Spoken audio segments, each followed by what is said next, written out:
सत्यं परं धीमहि सत्यं परं धीमहि सत्यं परं धीमहि।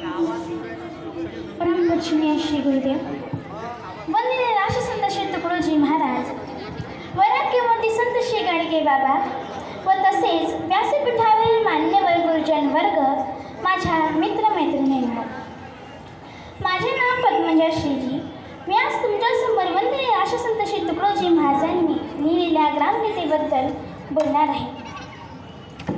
वंदनीय राष्ट्रसंत श्री तुकडोजी महाराजांनी या ग्रामगीतेत प्रामुख्याने शेतकरी, कष्टकरी, घोडा बाबडा, आमचा हात शेतकरी, अन्नदाता याच्या विषयाची कडवड या ग्रंथात मांडलेला आहे।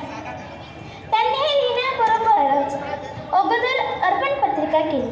त्यात ते असे म्हणतात, तुझ्या श्रमास प्रतिष्ठा मिळो, सगळ्यांचे लक्ष तुझ्याकडे वळो, मानव तेज तेज झरझरो, विश्वा माझे आयोगी, म्हणून मी तुझसी करतो अर्पण, तू विश्वाचे अधिष्ठान, तुझे जीवावे आली उत्थान, विश्वा माझी म्हणून या ग्रामगीतेत प्रामुख्याने एकंदरीत 41 अध्याय आहे। तर सर्वात त्यांनी समाजमनाचे चिंतन केलेले आहे। त्यात आपला देश हा खेड्यात राहणाऱ्या लोकांचा आहे।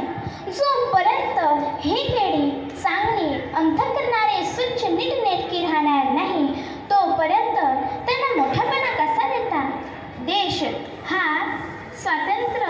देशाला स्वातंत्र्य मिळण्या अगोदरच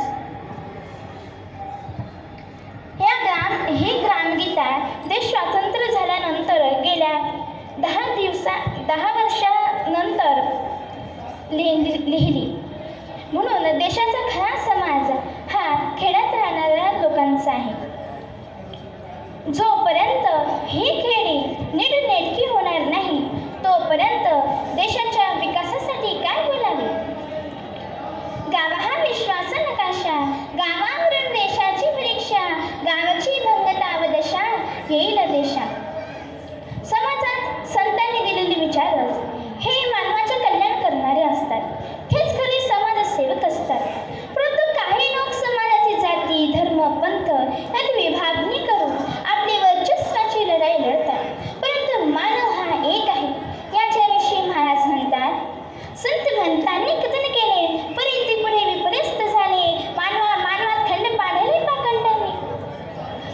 कोणत्या मानवाचे जीवन कृतकृत्य झाल्याचे समजावे तर जो अगोदरच आचरण करतो आणि तेच समाजाच्या भल्यासाठी सांगतो, त्यामुळे समाजाच्या भल्यासाठी तो सांगतो, अशा लोकांचे जीवन कृतकृत्य झाल्याचे समजावे। धन्यवाद।